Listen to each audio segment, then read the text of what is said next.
বিষ্ণু ইসলাম বলেন, আমাদের ফরজ নামাজে যদি কারো ঘাটতি হয়, আমাদের অনেকের এমন হবে যে ফরজ নামাজ পড়ে নাই অলসতা করে, তখন আল্লাহ ফেরেশতাদেরকে বলবেন, কি অবস্থা আমার বান্দার?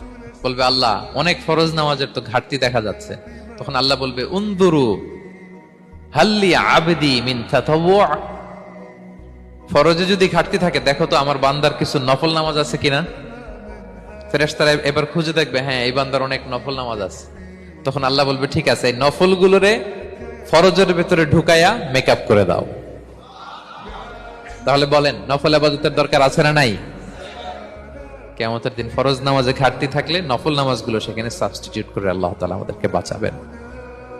এজন্য আমরা যেন নফল করি। ফরজ তো করতেই হবে, এটা তো কম্পালসরি, অব্লিগেটরি, আল্লাহর মাইট থেকে বাঁচার জন্য করতেই হবে। কিন্তু আল্লাহর প্রিয় হইতে হইলে নফল ইবাদত করতে হবে।